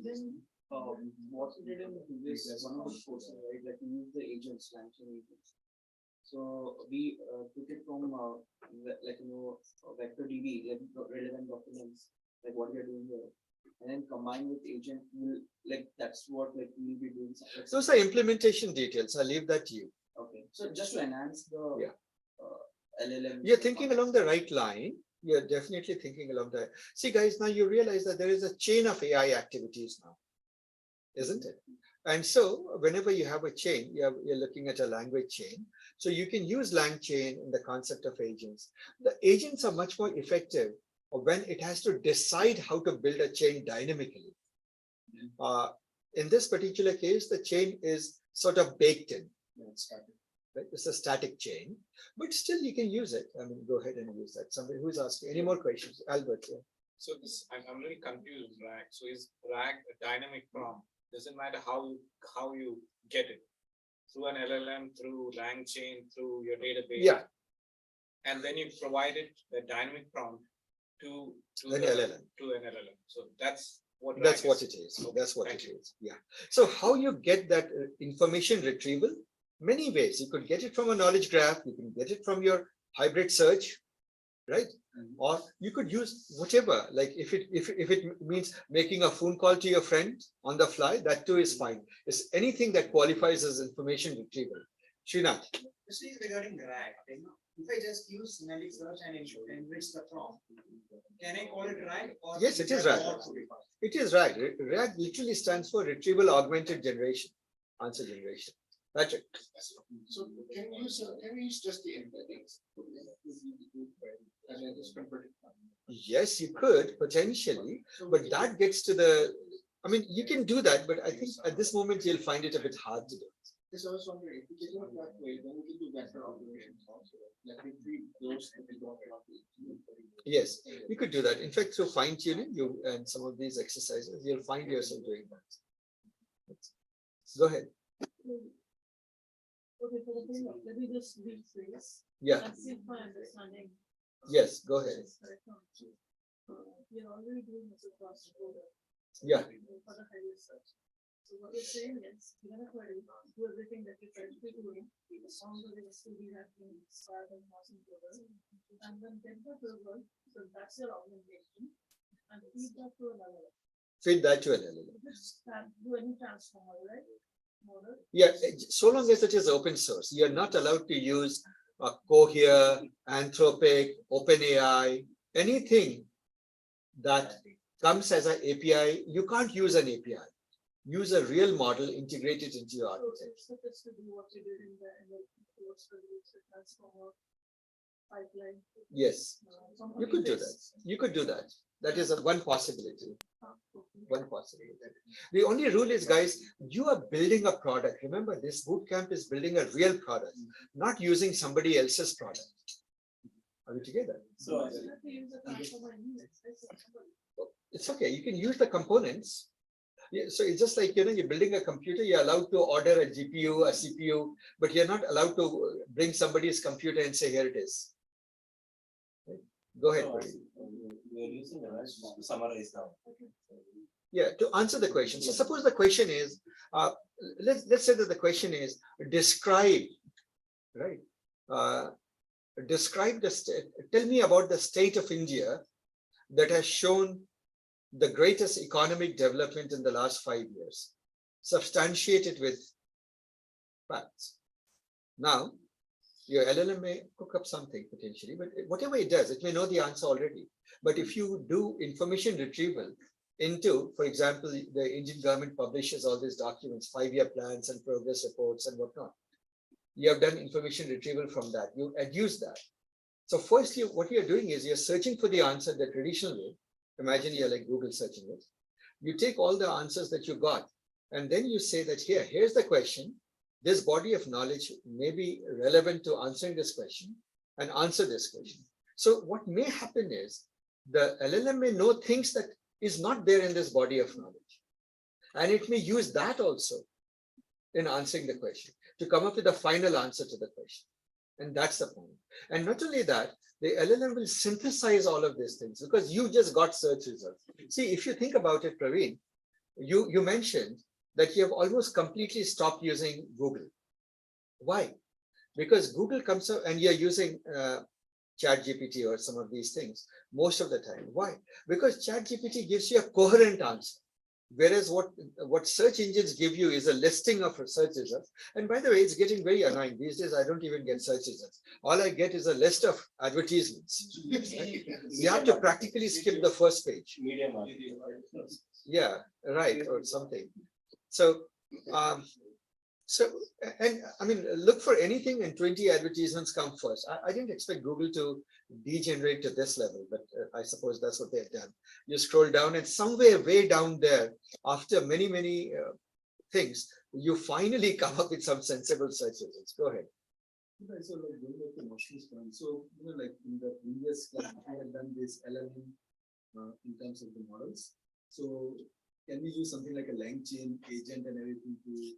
Do that, but don't use OpenAI. So if I see that No, you're not using OpenAI, OpenAI, you can use like open source model, but open use source, like LangChain. LangChain is fine. Yeah, the only question is, see, use whatever you want. It's free for all, so long as you build it, yeah, and use open source tools. Asif sir, I have one question. Does that allow for print to creating a print to print? Yes, yes, yes. So I'll come to that question, Emma. Money is been waiting for some time. Money, go ahead. Yeah. Hello, Asif sir. So you said the recommendation, like the document index that is being fed into generator, that is actually taken into the result. How does the No, you come back large with language documents. model? No, you come back with actual documents. Remember, in this, your application produces real documents or snippets of the documents. You feed that in. That correct. Okay, But guys, let's say the 5 minutes break. 5 minutes break, and then I'll take more questions. I forgot to call up the biryani shop and order a lunch. Let me do that. Yeah, 5 minutes break.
let's finish our discussion and then we'll move forward. Asif sir, can I just continue the question? Just one question.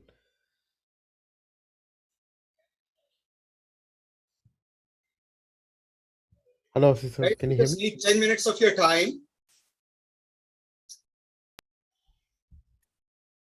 Please come back. Asif, Just need 10 can you minutes of hear your us? time. Asif, can you hear us? I'm sorry, please go ahead. Yeah, Mani was asking a question. Okay. Just wait a minute, guys. I know that lots of you have questions. Just wait a minute. I'm waiting for everyone to come back. Guys, please come back.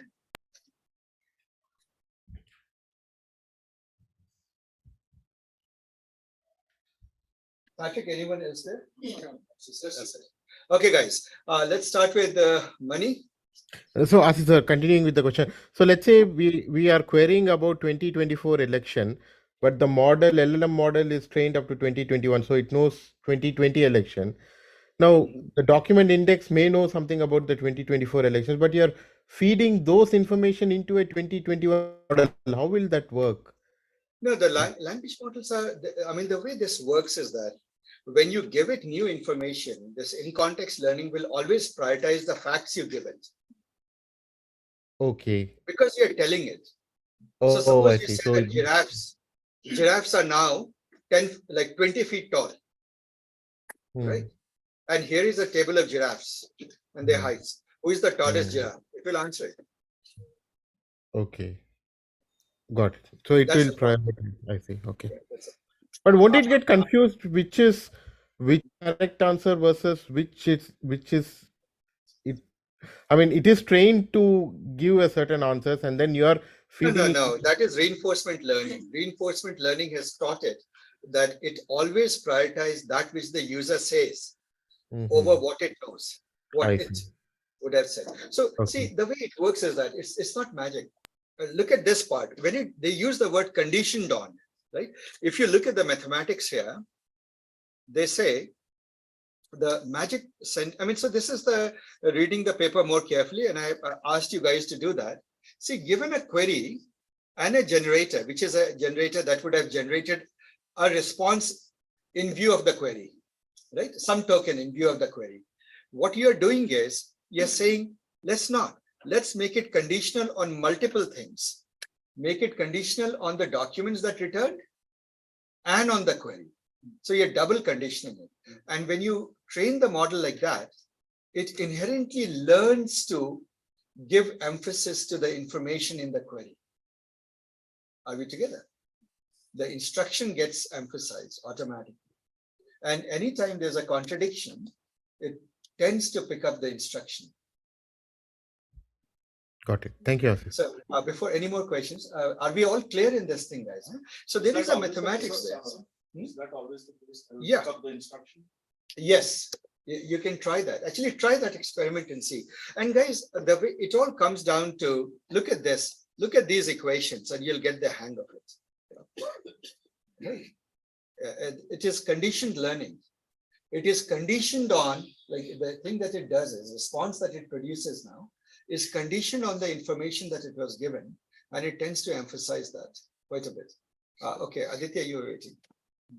Oh, sorry, not Aditya. Yeah, Vishal. Yeah. So I'm help me understand, clarify the flow. So I mean, in the first project, for example, first or the second one, we have a corpus of data. We give it a phrase or keywords. It comes back with answers. Right? So that was the first.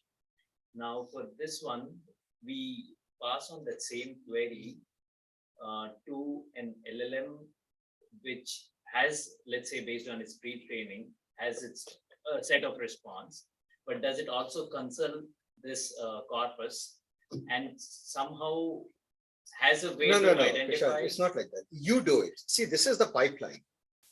What you do is you take the query, you don't go to the LLM at all. So it's like this. So typically the old way, let's say the old way was, given a query, you had two approaches. You would give the query as prompt, would be the query itself, and LLM, it would feed into the LLM and out would come a continuation, a response. This would come out, isn't it? Now, what this paper is saying is don't do that. Do this. Given up, don't make a prompt out of it. Take the query, right? First, what you do is you go and actually these people in the paper use the word X, right? X is the query. You create the query vector out of X, which you have learned to do. That go to your index ANN. What will you get? You will ultimately come to know documents, right? Z1 all the way to, let's say, Z10. You got the 10 documents. Now you create a prompt like this. You say prompt, the question, go back to your X. Yeah. And then use the below facts. Right? Okay. And then you say D1 to D10. So this is your total prompt. This is your new prompt. Right? You feed that into the LLM, and whatever continuation you get will be superior, will be better. Potentially, not always, but potentially better. If it's a trivial question, then you won't gain much. 1 second, guys. Huh? Yeah. So Prakash, does it answer your question? It does. Right. So if you think about it, what have we done? We could have just stopped by getting search results. That's how search engines work. We could have only gone to LLM, right? Which is how you talk to ChatGPT. But RAG is saying, put both of those together. Right? Now we use the word. Now this paper used only dense search, vector search. But in this project, you have already used more than vector search. You're using hybrid search, using a cross encoder, right? You can go one step further. You can take this, not only get the results D1 and D, this comes from search, but you could also append to it some things from your knowledge graph. If you have an ontology, you could bring things from there also, right? Potentially, you could make a phone call to your friend and get half the answers and feed it there also. Pretty much programmatically, but of course, you can't do that programmatically. But basically, what you're saying is you can augment your prompt by retrieving information from a variety of sources. You see that, right? And when you do that, you get a much better response from the LLM, much lower chance of hallucination than you would get, right? So, I have a question on the prompt. Prompt, I think there is a limit of 4K character or something like that. And yes. If the results are, maybe hundreds of them, and they cannot fit into the prompt. Tough luck. No, sorry, the question of Prakash is, no, Prashant is, sorry. My apologies. Prashant is, Prakash, sorry. Prashant. Yeah, Prakash Ranade and Prashant Yadav. Sorry, I apologize. Okay. So, is that if you get a lot of results, yeah, hallucinating. If you get a lot of results, won't your prompt exceed the prompt length limit? You actually have much worse problems. What happens is that the longer your prompt is, even if it fits in, and these days the limits are pretty generous, 8,000 characters, 8,000 tokens, million tokens, this and that. Problem is not. Problem is beyond a certain length, the prompts, you not only reach a point of diminishing returns, you actually start harming the response. The quality of the response degrades. My general thing is that if your prompt is exceeding more than 1,000 or 2,000 token, you're already pushing it, right? There's an entire paper that's called Land in the, what is it? Lost in the Land of, Lost in the Middle. Yeah, Lost in the Middle.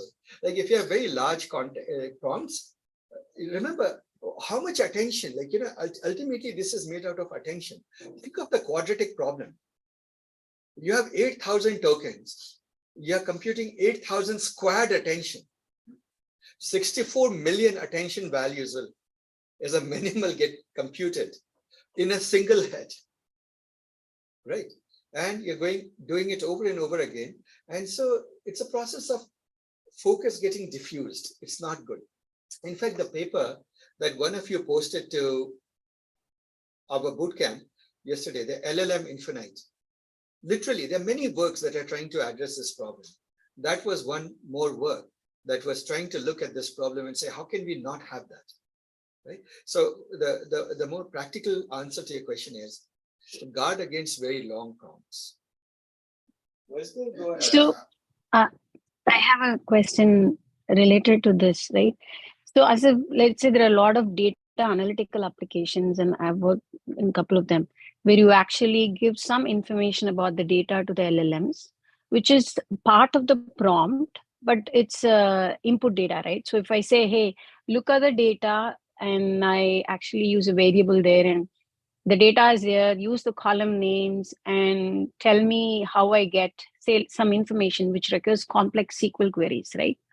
So since the input is very long, this also needs to be in chunks, right? Like, and then how does it come up with complex SQL queries? Because if it is standard Python, you could say that there are so many Python code that it has been trained on, like Stack Overflow or any other forms. But SQL, it does really come up with very complex operations perfectly that is specific to the data. So I mean, these are not even like directly identifiable in terms of sentence vectors or something like that, right? So how does it this condition that way?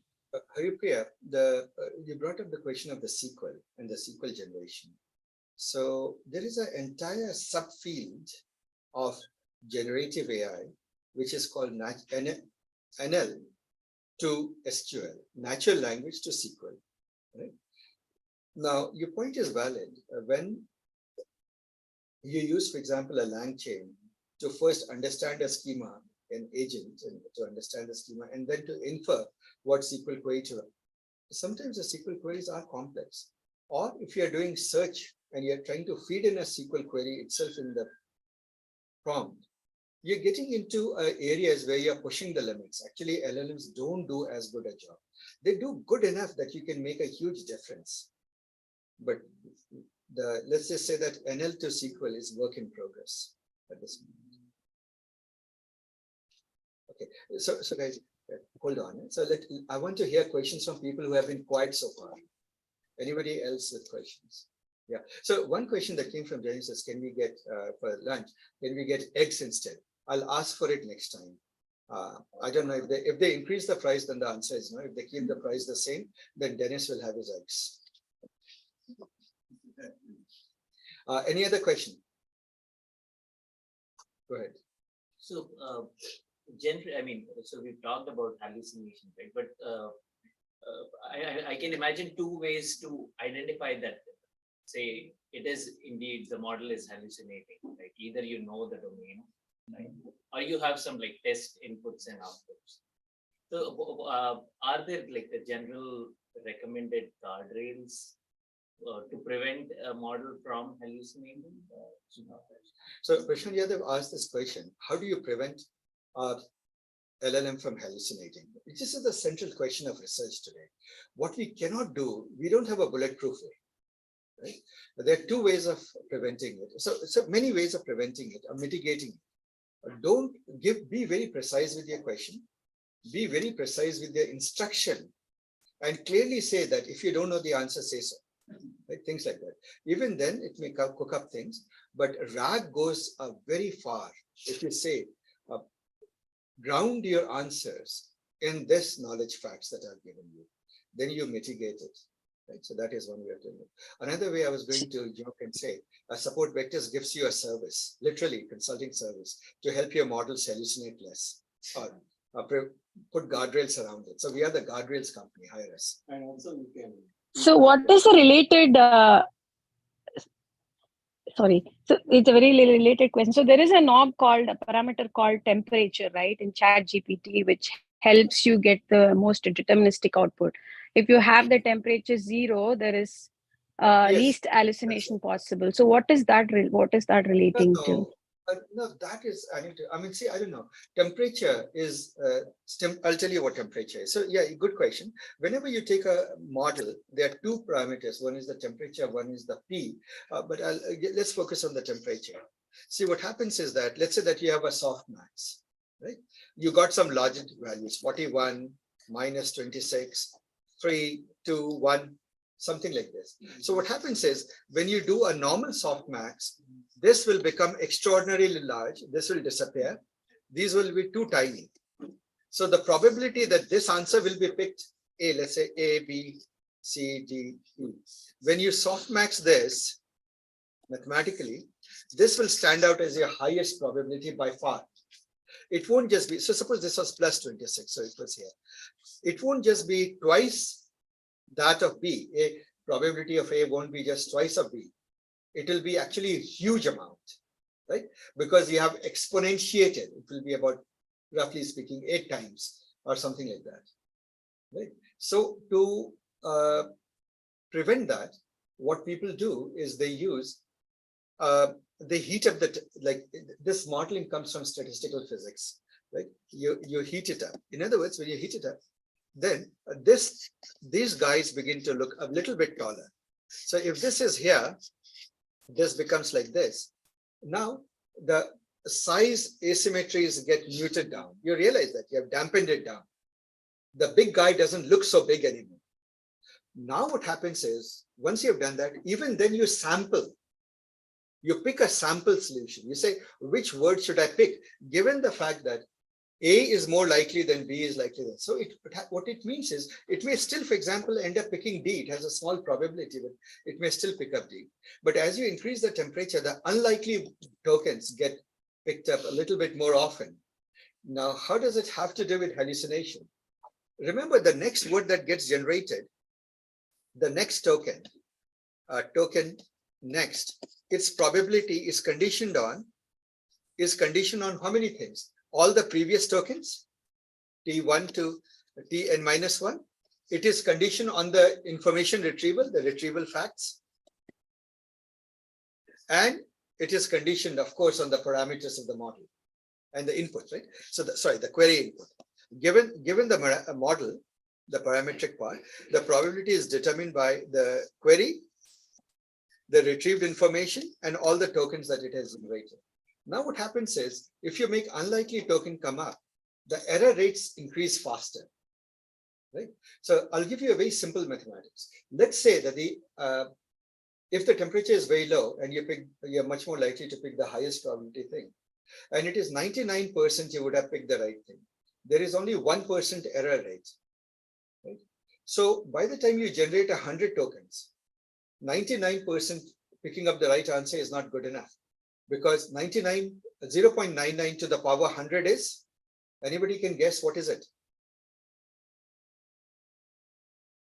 Just guess. Don't do it. Yeah. What is 99% to the power 100? So what? Yeah, it is basically 0. Right? So the probability that you're picking up the right answer after a little while becomes 0. Right? That is why whenever you talk to these LLMs, try to, the Shakespearean phrase, simplicity and brevity are the soul of wit. It truly is true with large language models. Make it give concise answers. It's more likely to be right. Right? Otherwise, it will meander off and you'll feel that it's making things up. So, Haripya, does that give you a simple intuition on how this goes? There are other parameters, the nucleation focus and things like that, but we won't go into that. Go ahead. Sure, thank you.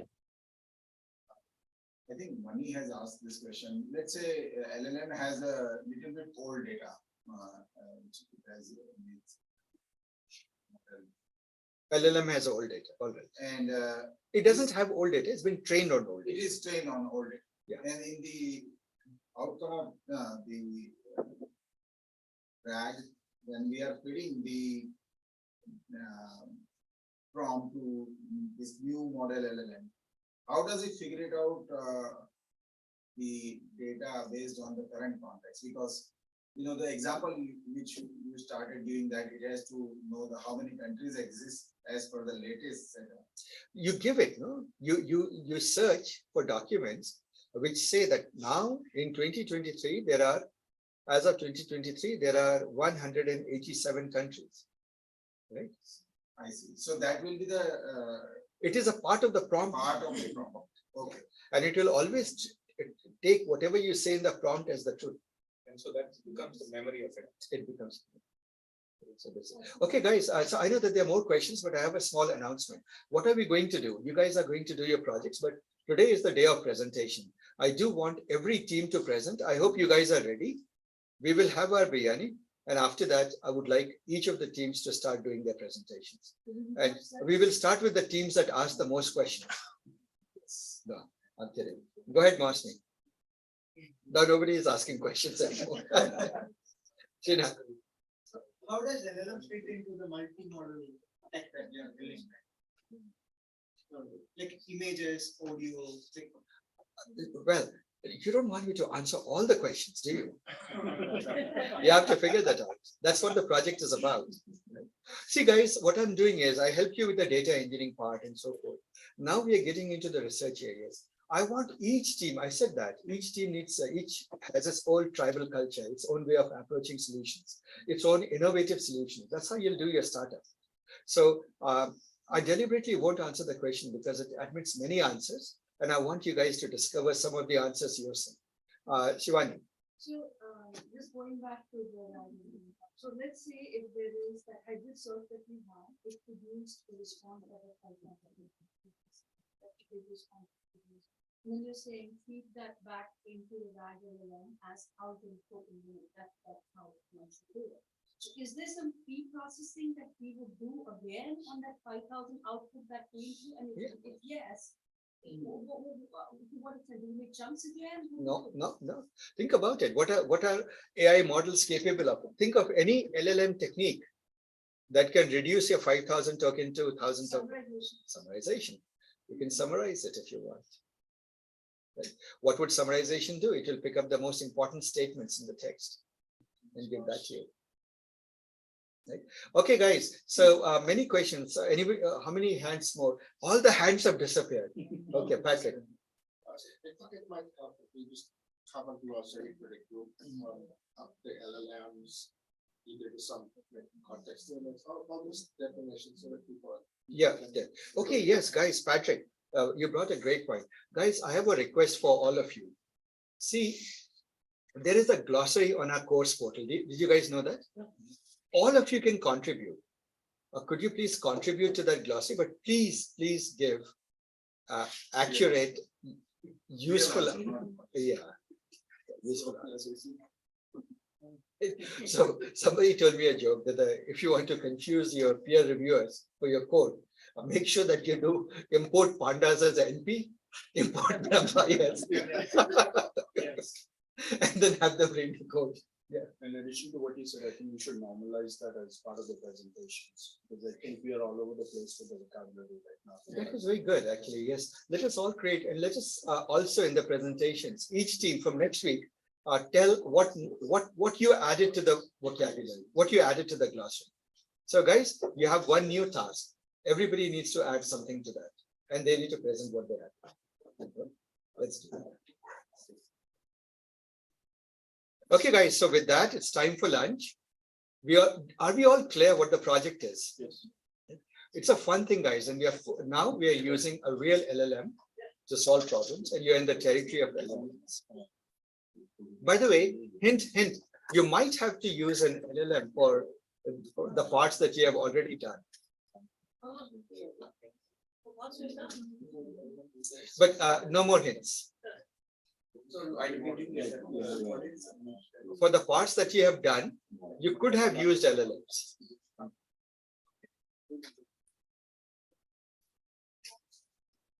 I won't say anymore.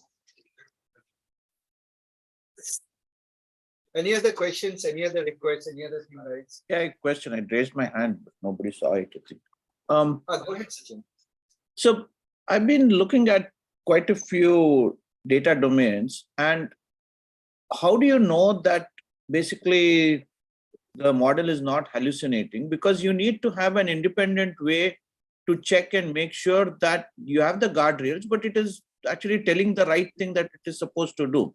So when you look at these exams and things like that, all the ChatGPT and all are clearing, and it seems like every time they're getting better and better. But I think that target that they go towards is a fixed set of questions, and people are just kind of fine tuning it to make those marks as opposed to generic questions that it is able to solve and answer. So you're saying that taking a summary or concise thing is a better stuff. But if you look at a medical thing, if somebody has to elaborate what is wrong with you, you want as much as data as possible, as opposed to saying, oh, you're just sick. True. That is true. See, Sachin, here's the thing.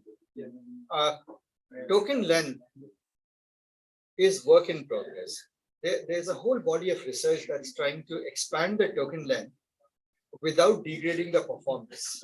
In fact, the paper that you sent specifically deals with this. So it's at this moment, everything is fluid and all of this is work in progress. There are no winning answers. People are trying.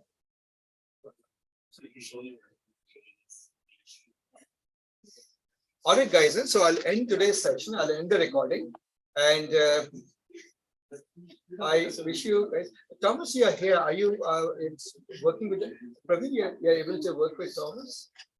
You guys. Hi, yeah, I've been working with them. Thanks. Okay, wonderful. Yeah. Alright, Can I make a request that afternoon, if you all have the PySpark session, can you all record it to share it? Because I think afternoon I can't attend. Yeah. Yeah, Thomas, all the sessions will go live stream to YouTube and stay there. So you can always watch them there. I'll make sure that I have all the recordings on YouTube. Okay, thanks so much. And should we bring a laptop for the presentations to view, or we're going to project it? So I will. Yeah, okay, let me solve that problem. I will solve the problem. So you can bring your laptop, but I think I will be able to put together a PV on the screen, on the stage soon. Okay, thank you.